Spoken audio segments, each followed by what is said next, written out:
Imagine this. You're living in what you believe is the greatest city on Earth. Your civilization, it's at its absolute peak. Your armies have never been defeated. You believe, with every single fiber of your being, that your world is the only one that really matters. Well, that was the world of the Aztecs, and what we're about to get into is the story of how that world, in a flash, changed forever. Was he the end? It didn't just show up out of the blue. For a full decade, 10 long years before the Spanish ever appeared, the Aztec Emperor, a guy named Montezuma II, was absolutely haunted.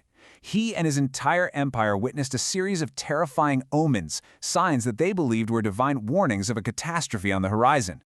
First, it was a column of fire. It looked like a bleeding wound that stretched across the night sky. Now, we'd call it a comet, right? But to them, it was this horrifying tear in the very fabric of their universe. It created this deep cosmic dread in everyone who saw it.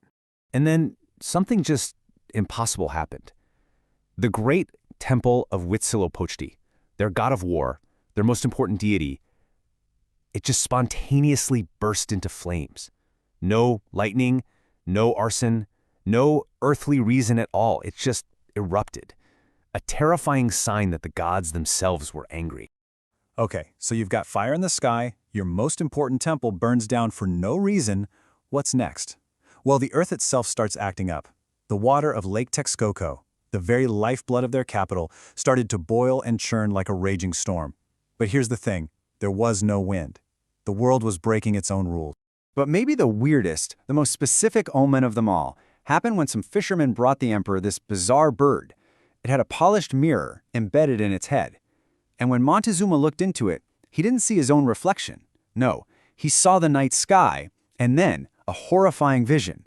Men riding on the backs of what looked like giant deer, waging a terrible, terrible war. Montezuma was expecting the return of a god. But in the year 1519, what landed on the shores of Mexico, it wasn't a god.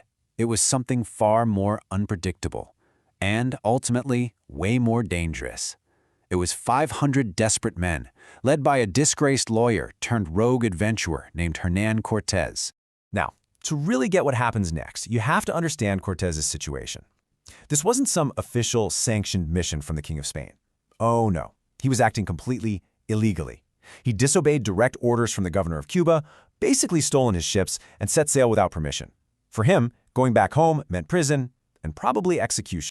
So put yourself in his boots for a second. Your men know this. They are terrified, standing on the edge of a massive unknown continent. They know millions of warriors could be just over that next hill. They're whispering about mutiny. They want to go home. What do you do? What's the play? Cortés did something that is just, it's almost impossible to wrap your head around. An act of such insane, total commitment, it's become the stuff of legend. He ordered his men to strip the ships of everything valuable, iron, sails, wood, and then he scuttled them. He sank his own fleet. Their only way out. Can you even imagine that? Standing on some alien beach, watching your only link to your old life just disappear under the waves? Cortés then turned to his 500 men and gave them the ultimate ultimatum. For them, there was no plan B. There was no escape hatch. It was conquer or die. With retreat literally impossible, the only path was forward. So the Spanish began this grueling march from the hot, tropical coast up into the freezing mountains. They fought battles, they suffered, but along the way, they discovered a critical weakness in the mighty Aztec Empire. You see, the Aztecs had built their empire on conquest and pure domination. They demanded heavy taxes, but more than that, they demanded a constant supply of people from the tribes they conquered for human sacrifice. So it didn't take long for Cortés to find allies, people who hated the Aztecs and saw him not as an invader, but as a potential liberator. But nothing, and I mean absolutely nothing, could have prepared the Spanish for what they saw on November 8, 1519. After that brutal march, they finally came over the high mountain pass surrounding the Valley of Mexico, and they looked down for the first time. What they saw wasn't just a town or even a city. It was a vision. It was a vast metropolis that seemed to be floating on the water of a great lake, linked to the shore by these massive stone causeways. Gleaming white pyramids pierced the sky. This was Tenochtitlan, the capital of the Aztec Empire. To put this into perspective, okay, London at this time had maybe 50,000 people on a good day. Paris, Rome, not much bigger. Tenochtitlan was home to over 200,000 people.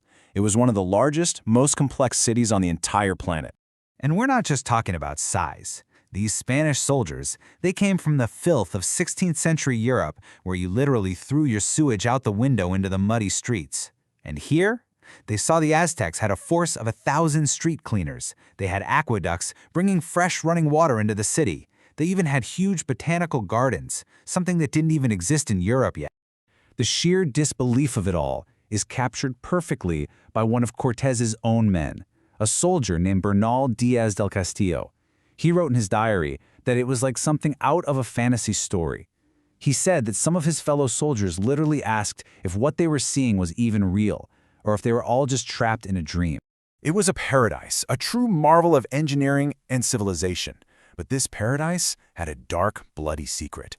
As the Spanish got closer, they would have noticed something off, something deeply unsettling. The city was this brilliant, gleaming white, but the stairs of the great temples, they were stained a deep, dark red.